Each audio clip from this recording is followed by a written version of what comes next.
বিয়ের প্রথম রাতে সে আমার কাছে একা আসেনি, সাথে আরো একজনকে নিয়ে এসেছিল। প্রথমে ভেবেছিলাম বন্ধু হবে হয়তো, তাই পরিচয় করাতে নিয়ে এসছে, কিন্তু সে আমায় ভুল প্রমাণ করে নিজে থেকেই বলে ওঠে। নিজের স্বামীর মুখে এমন কথা শুনে পায়ের নিচ থেকে মাটি সরে গিয়েছিল। কানকে একদমই বিশ্বাস করতে পারিনি। বুকের ভেতরটা ধুকপুক ধুকপুক শুরু করেছিল। মুহূর্তের জন্য ফ্রিজ হয়ে গিয়েছিলাম। মনে অনেক আশা নিয়ে তার বাড়িতে পা রেখেছিলাম, যদি এই জীবনে একটু সুখের দেখা পাই। আমার বয়স যখন 12 বছর, তখন মায়ের পরকীয়া জের ধরে বাবা মায়ের থেকে আলাদা হয়ে যায়। বাবা অনেক চেয়েছিল আমায় তার কাছে নিয়ে যেতে, কিন্তু মা আমায় কিছুতেই বাবার কাছে যেতে দেয়নি। আমিও মাকে ছেড়ে যেতে চাইনি, মায়ের সাথেই রয়ে গিয়েছিলাম। বাবার সাথে ডিভোর্সের 2 সপ্তাহ পর মা আবার নতুন করে সংসার সাজায়।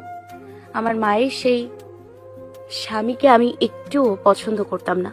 ওনাকে বাবা বলে না ডাকায় মা একদিন আমায় খুব মেরেছিল। খুব কষ্ট পেয়েছিলাম সেদিন। একদিন জানতে পারি এই সেই লোক যার জন্য আমাদের সাজানো গোছানো সংসারটা তছনছ হয়ে গিয়েছিল। বাবা মাকে কোনোদিন মিথ্যা অপবাদ দেয়নি। সত্যিই মা পরকীয়ায় জড়িয়েছিল। মায়ের প্রতি মনের মধ্যে প্রচুর ঘৃণা জমতে থাকে। মা সেই লোকটার জন্য এতটাই পাগল ছিল যে লোকটা মাকে যা বলতো মা তাই করত।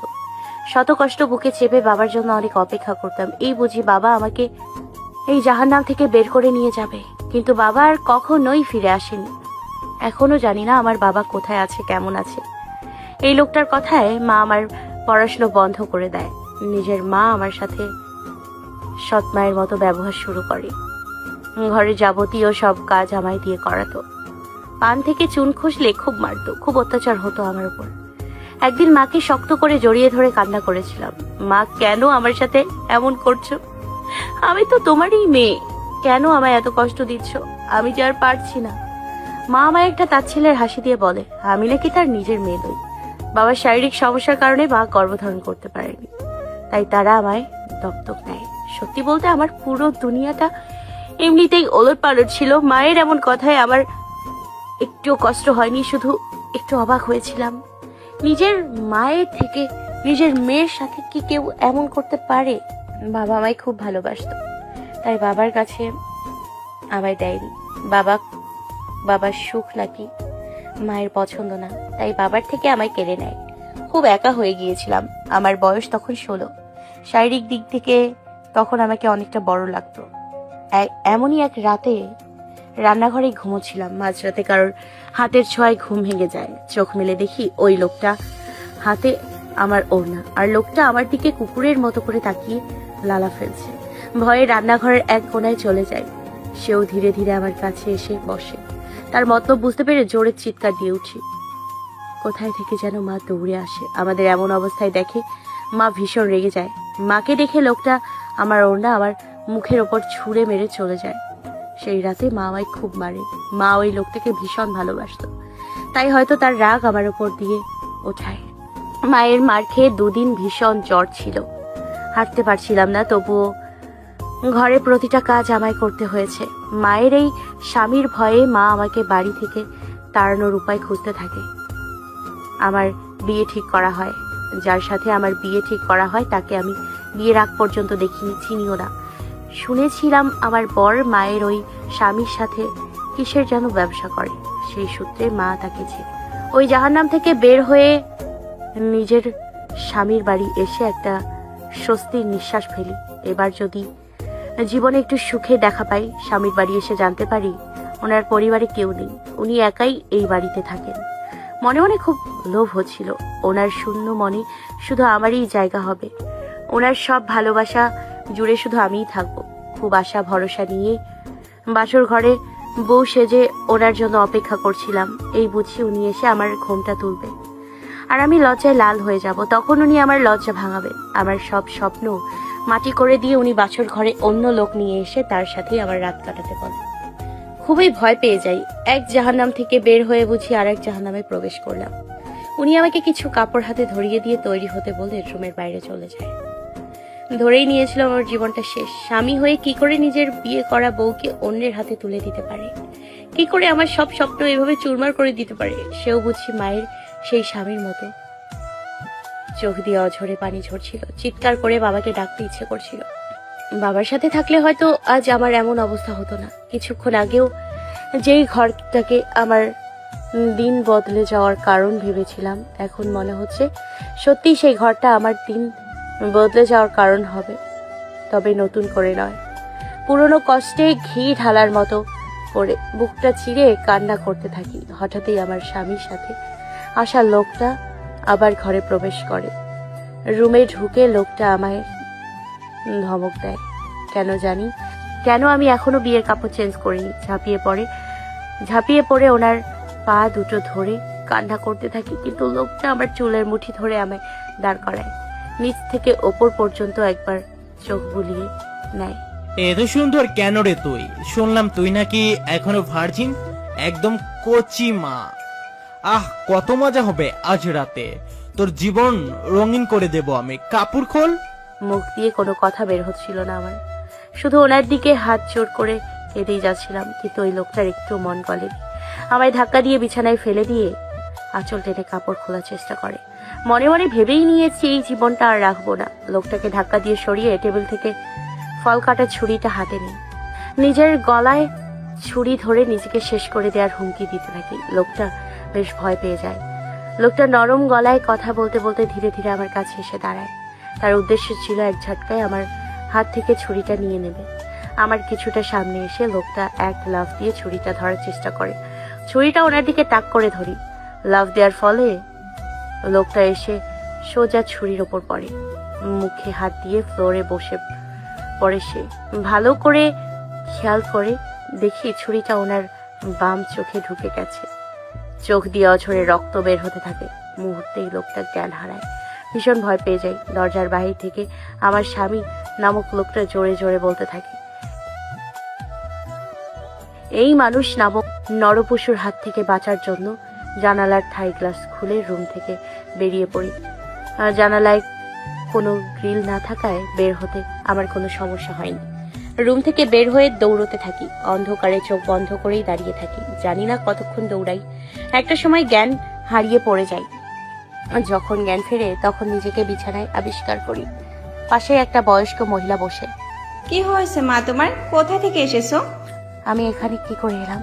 সকালে নামাজ অজু করতে বের হয়ে দেখি তুমি আমার কলপারে পড়ে আছো, তাই তোমায় তুলে নিয়ে এলাম। কে তুমি মা?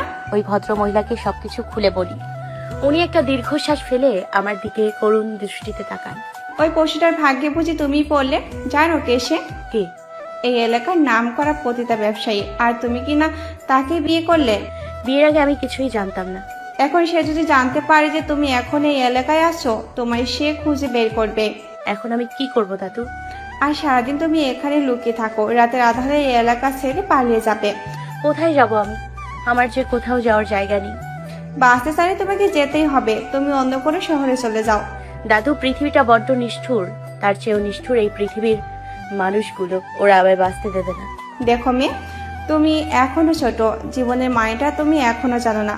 তোমাকে বাঁচতে হবে। রাতের আধারেই বেরিয়ে পড়ি এক অচেনা গন্তব্যের উদ্দেশ্যে। এই ভদ্র মহিলা আমায় একটা বোরকা দেয় এবং সাথে কিছু টাকা দেয়, যেন ক্ষুধা লাগলে কিছু খেতে পারি। অন্ধকারে হাঁটতে হাঁটতে স্টেশন পর্যন্ত চলে আসি। কিন্তু তখনও আমি জানতাম না আমি কোথায় যাব। দূরপাল্লার কোনো একটা বাসে উঠে যাব, যা হওয়ার হবে। টিকিট নেয়ার জন্য কাউন্টারে গিয়ে দেখি আমার স্বামী নামক সেই মানুষটার ভেতরে একটা লোকের সাথে কথা বলছে। ওনাকে দেখেই কাউন্টার থেকে বের হয়ে বড় রাস্তা ধরে দৌড় দিই। উনিও আমার পেছন পেছন দৌড়তে থাকে। তখনই মনে পড়ে আমার মুখটা বোরখা দিয়ে ঢাকা ছিল। উনি আমাকে চিনতে পারতেন না। ইস, কেন আমি বোকার মতো দৌড় দিলাম। মনে ভয় নিয়ে এলোপাথারি দৌড়তে থাকি। নিজের জীবনের প্রতি মায়ের উঠে গেছিল। কি নিয়ে বাঁচবো, কাকে নিয়ে বাঁচবো, কার ভরসায় বাঁচবো? আমার বেঁচে থাকার কোনো কারণই খুঁজে পেলাম না। রাস্তার পাশ ছেড়ে রাস্তার মাঝ দিয়ে দৌড় শুরু করি। তার হাতে ধরা পড়লে হয়তো বেঁচে থেকেও আমার মরে যেতে হবে। এর চেয়ে ভালো সহজ মৃত্যুটাই হোক। একটা গাড়ি এসে সজোরে আমায় আঘাত করে। ছিটকে গিয়ে রাস্তার সাইডে পড়ি। জ্ঞান হারানোর আগে দেখতে পাই আমার স্বামী নামক লোকটাও আমার পাশে পড়ে আছে। আমার পিছু নিতে গিয়ে সেও আমার সাথে অ্যাক্সিডেন্ট করে। পুরো রাস্তার রক্তে স্যাঁতস্যাঁতে হয়ে যায়। এরপর আমার আর কিছুই মনে নেই। জ্ঞান ফেরার পর আপনাকে দেখতে পাই। সামনে থেকে শানু বেগম একটা দীর্ঘ নিঃশ্বাস ফেলে মেয়েটার দিকে তাকিয়ে আছে। এমন পোড়া কপাল নিয়েও বুঝি মানুষ জন্মায়। আন্টি, আপনাকে একটা কথা বলি। হ্যাঁ বলো। আমি কি করে এখানে এলাম? আমার ছেলে তোমায় নিয়ে এখানে ভর্তি করিয়ে দেয়। সেদিন সে কাজ শেষে বাসায় ফিরে আসার সময় তোমায় রাস্তায় পড়ে থাকতে দেখে। বাসায় এসে এই ব্যাপারে আমায় বলেছিল।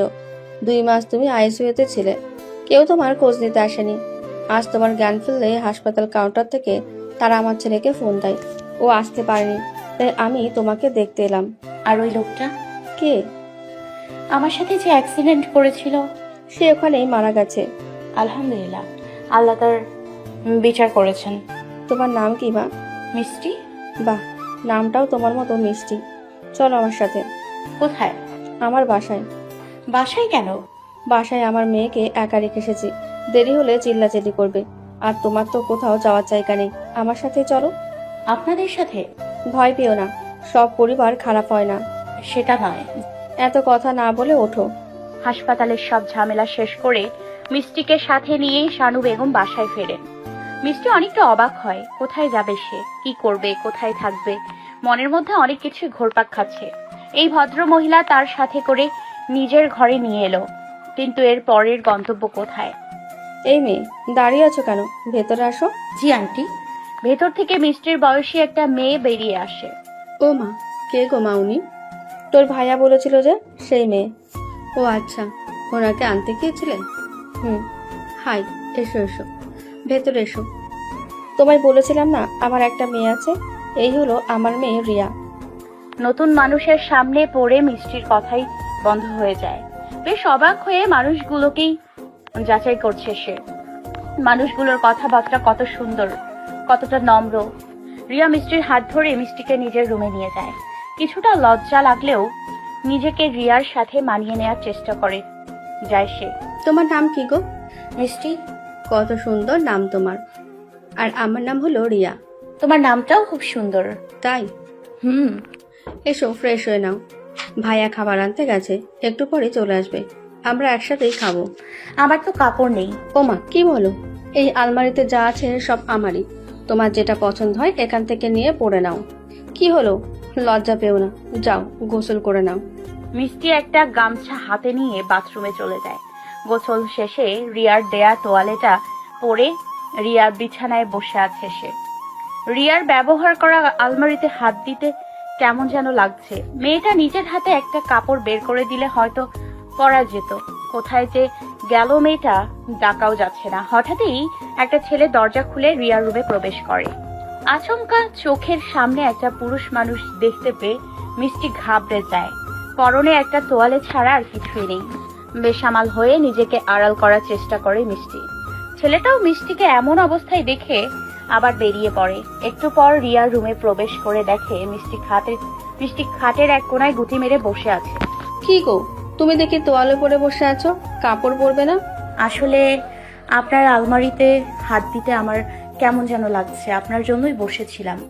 হায় খোদা, কি মেয়ে রে বাবা! বলে গেলাম যেটা মন চায় নিয়ে পড়ে নাও, অথচ এখনো সে লজ্জা পাচ্ছে। এদিকে এসো। রিয়ার ডাকে মিষ্টি আলমারির সামনে যায়। নিজে পছন্দ করে একটা কাপড় নিয়ে মিষ্টি পরতে শুরু করে। উনি কে ছিল? কে? একটু আগে এসেছিল। ও, আমার ভাইয়া। ওর নাম মামুন। আমি ওকে পাঠিয়েছিলাম তোমাকে খাবার খেতে রাখতে। আমি তো ভাবলাম তুমি তৈরি হয়ে বসে আছো। কে জানতো এতক্ষণ তোয়ালে পরে বসে থাকবে। বেচারা লজ্জা পেয়ে চলে গেছে। আমারই দোষ। ধুর, চলো তো।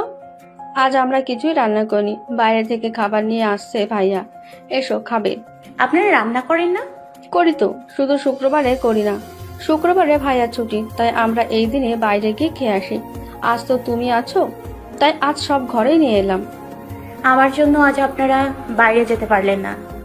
মা, এমন নয়। তুমি তো অনেক ক্লান্ত, তাই ভাইয়াই বলো আজ ঘরে খেতে। পরের সপ্তাহে তোমায় নিয়ে যাবো বাইরে। ততদিন কি আমি থাকবো? কেন থাকবে না? মা বললো তোমাকে আমাদের সাথে রেখে দেবে। কি বলছেন? চলো তো, মা আর ভাইয়া তোমার জন্য অপেক্ষা করছে।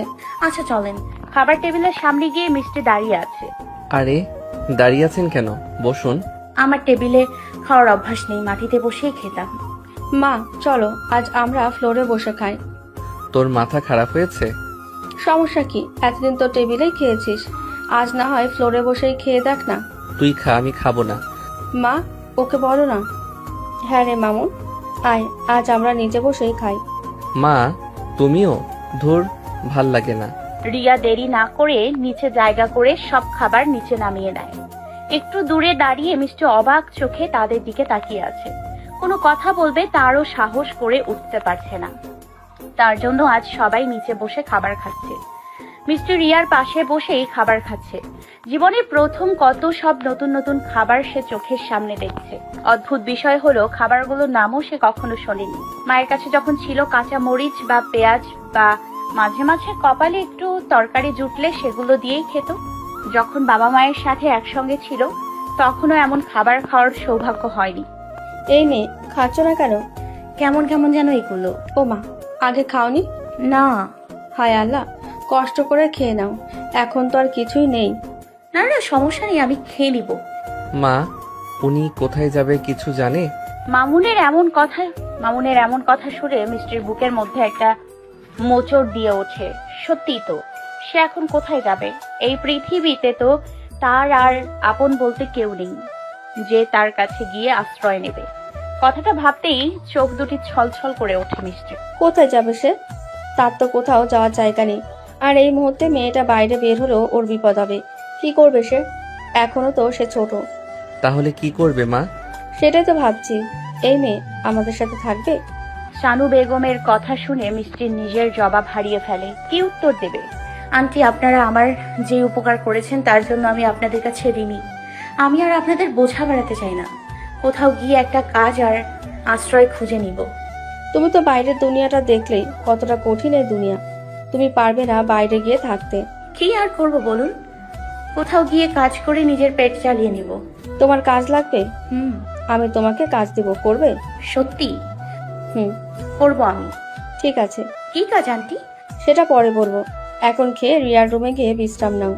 খাবার শেষে মিষ্টি গিয়ে রিয়ার বিছানায় শুয়ে পড়ে। একটু পর রিয়া নিজের রুমে আসে। রিয়াকে দেখে মিষ্টি উঠে বসে। আরে, উঠছো কেন? বিশ্রাম করো। না, এমনি উঠলাম। আপনার খাওয়া শেষ? শেষ। আর হ্যাঁ, তুমি আমায় আপনি আপনি বলো কেন? আমি কি তোমার বড়? আমায় রিয়া বলেই ডাকবে। আপনি মনে হয় আমার বড়। তোমার বয়স কত? 17 বছর। আমি তো 16। তুমিই আমার বড়। আমায় নাম ধরেই ডাকবে। আচ্ছা, আমার বন্ধু হবে? কি লাভ? আমি তো চলে যাব। কোথায় যাবে? আন্টি বললো না আমায় কাজ দেবে। আম্মু কোথায় কাজ পাবে? সে এমনি এমনি বললো। কি বলছে এসব? অত ভেবো না তো, আমার সাথেই থাকো। মিষ্টি নিচের দিকে মাথা নামিয়ে কি যেন ভাবতে থাকে। আচ্ছা, তুমি এত কম কথা বলো কেন? আমার লাইফে কথা বলার মতো কোনো মানুষ ছিল না, তাই কথা বলার অভ্যাস নেই। আমি একটু বেশি কথা বলি। আমার সাথে থাকলে ঠিক হয়ে যাবা। রিয়ার কথায় মিষ্টি মুচকি মুচকি হাসতে শুরু করে। ও মা, তুমি হাসতেও জানো? হাসলে কত সুন্দর লাগে তোমায়। তাই? হ্যাঁ। আচ্ছা, তোমাদের পরিবারে আর কেউ নেই? তোমার বাবা কোথায়? না, আমার বাবা মা পরিবারের মতো বিয়ে করেছিলেন, তাই পরিবারের কেউই তাদের মেনে নেয়নি। বাবা মা আলাদাই থাকতেন। এই তো 5 বছর আগে বাবা মারা গেছেন। এরপর ভাই আমাদের সংসারের হাল ধরে। আমি, ভাই আর মা মিলেই আমাদের সুখের সংসার। ও আচ্ছা, তোমার ভাই আমার জীবন বাঁচিয়েছে, তাকে একটা ধন্যবাদও দেওয়া হয়নি। ধন্যবাদ দিতে গেলে বকা শুনবে। কেন? তোমায় ওভাবে রাস্তায় পড়ে থাকতে দেখে সে তোমায় সাহায্য করেছে, ওটা তার দায়িত্ব ছিল। তাই? আমি জানি না, মাকে বলতে শুনলাম, মুখস্থ করে তোমায় শুনিয়ে দিলাম। বললে যে আমায় বকবে। এমনি বললাম, ভাইয়ার সাথে কথা বলবে। না না না। ও মা, লজ্জা পাচ্ছ কেন? লজ্জা না, উনি কি নাকি মনে করেন। বাদ দাও। ঠিক তখনই মামুন রিয়ার রুমে প্রবেশ করে। মামুনকে সামনে দেখে মিষ্টি একটু নড়ে চড়ে বসে। পুরুষ মানুষ দেখলে শরীরটা কেমন যেন ঘিনঘিন করে। আবার এটাও প্রমাণ হলো সব পুরুষ এক না। বিড়বিড় করতে করতে মিষ্টি মামুনকে একটা সালাম দেয়। ওয়ালাইকুম আসসালাম। বসেন বসেন। মায়ের সামনে তো কিছুই জিজ্ঞেস করতে পারলাম না। এখন আপনার শরীর কেমন আছে? জি আলহামদুলিল্লাহ, ভালো। হাঁটাচলা করতে সমস্যা হয়? জি না, আমি এখন পুরোপুরি সুস্থ। যাক, ভালো কথা। বিশ্রাম করুন। আর কিছু লাগলে রিয়া অথবা মাকে বলিয়েন। আচ্ছা। ওনার খেয়াল রাখিস। বলেই মামুন আবার হাঁটা দেয়। শুনুন। মিষ্টি ডাকে মামুন পেছন ফিরে তাকায়। বলুন। ধন্যবাদ। একটা মুচকি হাসি দিয়ে মামুন বেরিয়ে যায়। আমার ভাই একটু রাগী স্বভাবের মানুষ, কিন্তু ওর মনটা খুব ভালো। শুধু তোমার ভাই না, তোমাদের সবার মনই খুব ভালো। আমায় চেনো না, জানো না, তবু আশ্রয় দিয়েছো আমায়। তুমি আমায় নিজের কাছে রেখেছো। আমার একটা ভালো গুণ আছে, আমি মানুষের চেহারা পড়তে পারি। তোমায় প্রথম থেকেই বুঝেছি তুমি কেমন। তোমায় আমার খুব ভালো লেগেছে। আমার তো ইচ্ছে করছে তোমায় এই বাড়িতেই রেখে দিই। তুমি বলেছো এটাই অনেক। তবে আমি জানি না আমার পরের গন্তব্য কোথায়। বেশি চিন্তা করলে অসুস্থ করবে, বিশ্রাম নাও। আর বেশি কথা না বাড়িয়ে মিষ্টি শুয়ে পড়ে। দিনটা খুব ভালোভাবেই কেটে যায় মিষ্টির। রাতে ঘুমানোর আগে শানু বেগম মিষ্টিকে ডেকে পাঠায়। আন্টি আমায় ডেকেছেন? হ্যাঁ, জি বলুন। তোমার কাজের ব্যাপারে কথা বলতে ডেকেছিলাম। মিষ্টি বেশ খুশি মনে আগ্রহ নিয়ে শানু বেগমের কথায় মনোযোগ দেয়। জি বলুন। ঘরের কি কাজ জানো? রান্না করা, কাপড় কাচা, ঘর গোছানো এবং ঘরের যাবতীয় সব কাজ জানি। মাশাআল্লাহ, কিন্তু তোমায় এত কাজ করতে হবে না। সারাদিন তো আমি বাসায় একা থাকি। শুধু আমার পাশে পাশে থেকো আর আমার টুকটাক কাজে সাহায্য করলেই হবে। আচ্ছা আন্টি। তোমায় কত বেতন দিতে হবে?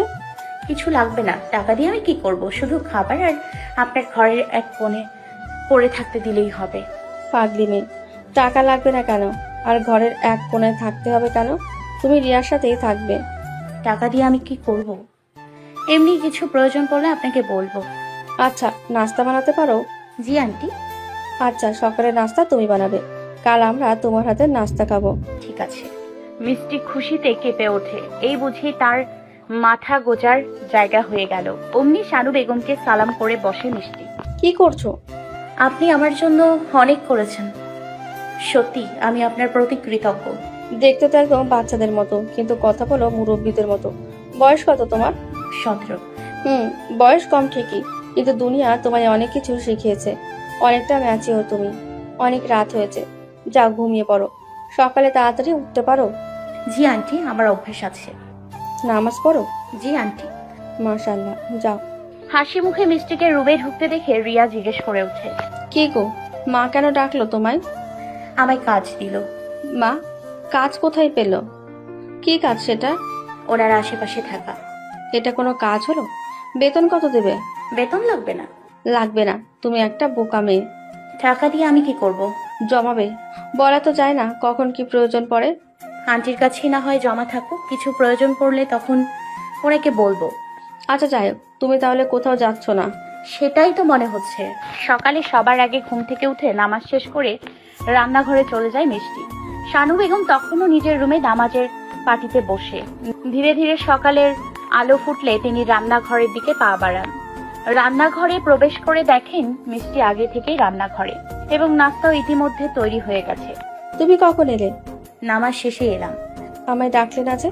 আপনি তাসবিহ পড়ছিলেন, তাই ভাবলাম বিরক্ত না করি। কি বানালে নাস্তা? রুটি, আলু ভাজি আর চা। আমরা তো এসব খাই না। শানু বেগমের কথায় মিষ্টি একটা ধাক্কা খেয়ে ওঠে।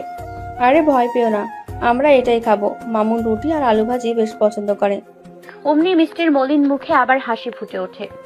রিয়াকে ডাকনি? সে তো ঘুমোচ্ছে। প্রতিদিন ওকে তোমার সাথে নিয়ে উঠবে, একদম অলস্যে। আচ্ছা। ওকে উঠিয়ে নিয়ে আসো। নাস্তা বানানো শেষ করে মিষ্টি রিয়াকে ঘুম থেকে জাগিয়ে তোলে। এই রিয়া, ওঠো, আন্টি ডাকে। কেন? নাস্তা করতে। আরো পরে বা খাবো। আন্টি বলছে ঝাড়ু নিয়ে আসতেছে। হ্যাঁ।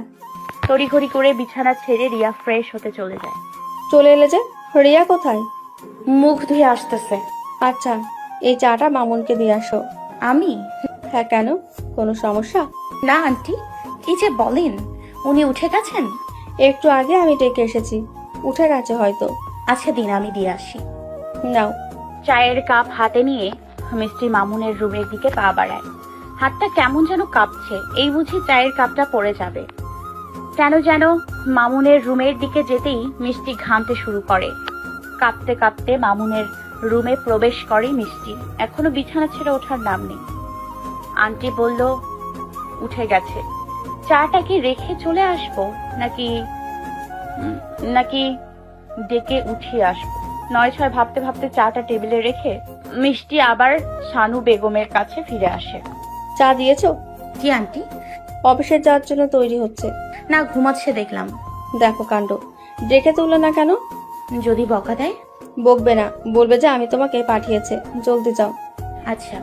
এবারও মিষ্টি ধীরে ধীরে মামুনের দিকে পা বাড়ায়। ভয়ে ভয়ে মামুনের পাশে এসে মামুনকে আস্তে করে ডেকে ওঠে, কিন্তু মামুনের কোনো সাড়া শব্দ নেই। প্রায় 5 মিনিট ধরে মামুনকে ডেকে চলেছে, মামুনের ওঠার কোনো নাম নেই। পেছন থেকে রিয়া এসে মিষ্টিকে বলে ওঠে, যেভাবে ডাকতেছো নিজের আওয়াজ কি নিজে শুনতে পাচ্ছ? ভাইয়া কিভাবে শুনবে? আওয়াজ বের হচ্ছে না গলা দিয়ে। দেখো কিভাবে ওকে ওঠাই। মিষ্টি একপাশ হয়ে দাঁড়ায়, আর রিয়া গিয়ে মামুনকে ধাক্কা দিয়ে ঘুম থেকে ওঠায়। ওর বলছে এক্ষুনি। কি হয়েছে? কয়টা বাজে এখন? কয়টা? 7:30। কি 8:30? আমাকে অফিসে পৌঁছাতে হবে, আর তুই এখন ডাকছিস? মিষ্টি সে কখন থেকে তোকে ডাকছে, নাক ডেকে ডেকে ঘুমাচ্ছিস কেন? কোনো হুঁশ আছে তোর? ও কেন ডাকবে? মা কই? আম্মুই ওকে পাঠিয়েছে তোকে ডাকতে।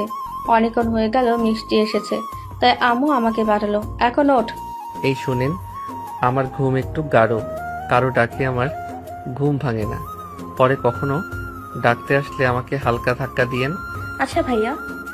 আমি আপনার ভাইয়া হলাম কবে? রিয়া ভাইয়া ডাকে, তাই আমিও ডাকলাম। এই একটার জ্বালায় জীবন শেষ, আর লাগবে না আমার। তুই আয় নাস্তা করতে, তোর নাস্তা আমি বের করছি। হন হন করে রিয়া মায়ের কাছে চলে যায়। মিষ্টিও আস্তে করে রিয়ার পেছন পেছন ফিরে যায়। বাহ, আমার প্রিয় খাবার। কিভাবে আজ আমার কথা মনে হলো মা? আমি না, মিষ্টি বানিয়েছে। কি হলো? সে আমাদের মেহমান, তুমি তো দেখি তাকে কাজে লাগিয়ে দিয়েছো। আরে আমি রান্নাঘরে ঢোকার আগে দেখি সে নাস্তা বানিয়ে বসে আছে। এই যে শুনেন, আপনার কোনো কাজ করতে হবে না, আপনি আমাদের মেহমান, কোনো কাজ করবেন না। আমি তো কাজের বিনিময়ে পারিশ্রমিক নিব। কিসের কাজ, কিসের পারিশ্রমিক? কাল না সে বলল সে কাজের খোঁজে এখান থেকে চলে যাবে, তাই তাকে কাজ দিলাম। তার আর যাওয়া লাগবে না, এখানেই থাকুক। কই যাবে সে? তা বুঝলাম, কিন্তু মায়ের কথার ওপর মামুন আর কোনো কথা বলল না। রিয়া সারাদিন শেষে বিকেলে স্কুল, কোচিং, প্রাইভেট শেষে সন্ধ্যায় বাসায় ফেরে। মামুনও অফিস শেষে সন্ধ্যায় বাসায় ফেরে। এদিকে শানু বেগম সারাদিন ঘরে একা, তাই মিষ্টি সারাদিন ওনার সাথেই সময় কাটায়। মিষ্টিকে পেয়ে তার একাকিত্ব অনেকটাই ঘুচে গেছে। ধীরে ধীরে মিষ্টি এই পরিবারেরই একজন সদস্য হয়ে যায়। সবাই মিষ্টিকে খুব পছন্দ করে। এলোমেলো ঘরটা এখন পুরো সাজানো গোছানো। এভাবে প্রায় 2 মাস কেটে যায়। মিষ্টিকে এখন আর কেউ পর ভাবে না। রিয়া আর মিষ্টি দুজন খুবই ভালো বন্ধু। তুই আমার জন্য আর কখনো চকলেট, আইসক্রিম, চিপস এসব আনবি না। বোনের মুখে এটা শুনে মামুন বেশ অবাক হয়। কেন? আমার বোনও কি কোনো কারণে আমার উপর রাগ করছে? হ্যাঁ। কি করলাম আমি? আমার জন্য এসব নিয়ে আসিস। ওই মেয়েটা আমার দিকে কেমন করে যেন তাকিয়ে থাকে। একদিন আমায় কি বলে জানিস? কি? আমি বললাম আমার থেকে চিপস নিয়ে খেতে, কিন্তু সে বলল এসব কিছু খাওয়ার কোনো ইচ্ছে তার নেই। আর বলে তোমার ভাইয়া তোমায় কত ভালোবাসে, সবসময় রাগি মুখে থাকলেও তোমার সামনে সে সবসময় হাসি মুখ করে রাখে। সব ভুলে গেলেও তোমার জন্য এসব নিয়ে আসতে বলেন না। আমার খুব ইচ্ছা আমারও নিজের একজন মানুষ হবে। আর যাই হোক, সেও আমার কথা সবসময় মনে রাখবে। সব ভুলে গেলেও আমার কথা ভুলবে না। প্রতিদিন আসার সময় আমার জন্য কিছু না কিছু নিয়ে আসবে। জানিস, তার জন্য আমার আফসোস হয়। মেয়েটা আসলেই খুব একারে। তার সামনে আমার জন্য আর কিছুই আনবি না। আমি নিব না। এতে আমার দোষ কোথায়? দোষ হলো ওর সামনে আমাকে এসব দেওয়া। আচ্ছা, কাল থেকে লুকিয়ে দিব। লাগবে না। যদি দিতে হয় তাহলে আমার জন্য যা আনবি, মিষ্টির জন্য সেটা আনবি। সে খুব খুশি হবে। বাবা, আচ্ছা আনবো। এখন খুশি? কিন্তু আবার কি? আর একটা কাজ করতে পারবি? কি কাজ? পারবি কিনা বল। না শুনেই? হুম। আচ্ছা শুনবো। এদিকে আয়, কানে কানে বলবো। বাপরে, কি এমন কথা আল্লাহ জানে। রিয়াজ স্কুলে না গিয়ে বসে বসে টিভি দেখছে। মিষ্টি পেছনে এসে দাঁড়িয়ে রিয়াকে উদ্দেশ্য করে বলে, আজ স্কুলে যাবে না? না, ভালো লাগছে না। শরীর খারাপ করেছে? না না, এমনি যেতে মন চাইছে না। কিছু বানিয়ে দিব, খাবে? এদিকে এসো তো, বসো এখানে। এসব তোমার কাজ? আমার কাজ কি? কোনো কাজ নাই। আমার সাথে এক জায়গায় যাবে? যাব। কোথায় সেটা জিজ্ঞেস করবে না? কোথাও যাওয়ার সুযোগ মিলছে, এটাই তো অনেক। তাই? কখন যাবে? বিকেলে। আচ্ছা ঠিক আছে। বিকেলে রিয়া সেজেগুজে মিষ্টিকে একটা নিজের জামা পরিয়ে তৈরি করে দেয়। রিয়া, কোথায় যাচ্ছিস? আমার এক বান্ধবীর বাসায়। মিষ্টিকে সাথে নিচ্ছিস যে? একা তো, তাছাড়া ও তো সারাদিনই বাসায় থাকে, তাই পেলাম ওকে একটু ঘুরিয়ে আনি। সাবধানে যাস। আচ্ছা। রিয়া মিষ্টিকে সাথে নিয়ে বেরিয়ে পড়ে। দুজন সোজা মামুনের অফিসের সামনে এসে দাঁড়ায়। একটু পর কোথায় থেকে যেন মামুন আসে। এত দেরি করছিস কেন? সরি চলো। মিষ্টি বেশ অবাক হয়, হচ্ছেটা কি? রিয়া বাসায় বলে এলো বান্ধবীর কাছে যাচ্ছে, কিন্তু এখানে মামুনও যোগ হলো। হঠাৎ গাড়ির ব্রেকে মিষ্টির ভাবনার অবসান ঘটে। গাড়ি থেকে নেমে দেখে ইয়া বড় একটা শপিং মল। আমরা এখানে কেন? কিছু কিনবো? তোমার বান্ধবীর বাসায় যাবে না? দূর, শপিং করবো বললে কি আম্মু বের হতে দিত, তাই মিথ্যে বললাম। আর উনি? আমি টাকা কই পাবো, তাই ভাইয়াকেও ডাকলাম। বাবা, কত চালাক তুমি। চলো। দীর্ঘ 3-4 ঘন্টা ঘুরে ঘুরে রিয়া শপিং করে। মিষ্টি বেশ অবাক হয়, কারণ রিয়া সব কাপড়ই মিষ্টির মাপে কিনেছে। জিজ্ঞেস করলে বলেছে তোমার আর আমার মাপ তো সমান। মিষ্টিও আর কথা বাড়ায়নি। শপিং শেষে অনেক রাত পর্যন্ত সবাই পুরো শহরটা ঘুরে বেড়ায়। রাতে প্রায় 10টার পর তারা বাসায় ফেরে। আজ আমার কত খুশি লাগছে। কেন? রাতের শহরটা এভাবে দেখবো কখনো কল্পনাও করিনি। চটপটি, ফুচকা এসবের নামই শুনেছি শুধু। আজ সেটাও খেলাম। তুমি আর উনি আমার মনের ইচ্ছেটা পূরণ করলে। তাই আজকের এই দিনটা তোমার মনে থাকবে। ধন্যবাদ তোমাকে। আমি না, ভাইয়াকে দিও, সেই তো ওইসবের ব্যবস্থা করলো। আমি পারবো না, ওনার সাথে কথা বলতে আমার লজ্জা করে। ও মা, লজ্জা কিসের? আজ রাস্তা পার হওয়ার সময় যখন আমার হাতটা ধরলো, জানো কি হয়েছে? কি? মনে হলো যেন আমার কারেন্টের শক লেগেছে। কি বলো? লজ্জা করছিল আমার। আমি আর ওনার সামনেই যাব না। কেন? এমনি। ভাইয়াকে কি তুমি পছন্দ করো? কি যে বলো না, উনি পুরুষ মানুষ, তাই আমার লজ্জা পাওয়াটা স্বাভাবিক। তোমরা আমায় আশ্রয় দিয়েছো, উপকার করেছো, আমি অনেক কৃতজ্ঞ তোমাদের প্রতি। আমার নিজের যোগ্যতা সম্পর্কে আমি জানি। তোমরা আমায় যেই বিশ্বাস করেছো তা আমি নষ্ট করব না কখনো। আমি তা বলিনি, এমনি জিজ্ঞেস করলাম। বাদ দাও ওসব, চলো ঘুমিয়ে পড়ি, খুব ক্লান্ত লাগছে। আচ্ছা চলো। ক্লান্ত শরীর নিয়ে বিছানায় গা এলিয়ে দেয় মিষ্টি। সাথে সাথেই ঘুমের রাতে পাড়ি জমায়। রাতে তখন প্রায় 12টা। মিষ্টি, ওঠো। কি? ওঠো না। তুমি এখনো ঘুমাওনি? চোখ তো খোলো। মিষ্টির চোখ মেলে তাকিয়ে দেখে বিছানায় এক পাশে শানু বেগম দাঁড়িয়ে আছে, আর অন্য পাশে মামুন। এত রাতে তাদের চোখের সামনে রেখে মিষ্টি ঘাবড়ে গিয়ে উঠে বসে। হ্যাপি বার্থডে টু ইউ মিষ্টি। এভাবে সবাইকে জন্মদিনের শুভেচ্ছা জানাতে দেখে মিষ্টি একটু নয়, বেশ অবাক হয়। আঙ্গুলের কর গুনে গুনে হিসাব মিলিয়ে দেখে সত্যি আজ তার জন্মদিন। এভাবে নিজের জন্মদিনে কেউ উইশ করছে, এটা ভেবেই মিষ্টি কেঁদে দেয়। মিষ্টিকে কাঁদতে দেখে শানু বেগম এগিয়ে এসে মিষ্টির পাশে বসে। এই মেয়ে, কাঁদছো কেন? টিভিতে দেখেছিলাম, এভাবে বলতে আজ প্রথম দেখলাম চোখের সামনে। আমার জন্মদিনে কেউ আমাকে এভাবে শুভেচ্ছা জানাবে, এটা আমি কখনো ভাবিনি। পাগলি মেয়ে, তাই বলে কি কাঁদতে হয়? খুব খুশি লাগছে। চোখ মোছো। কিভাবে জানেন আজ যে আমার জন্মদিন? তোমার বান্ধবী রিয়াই তো জানালো। ও কিভাবে জানে?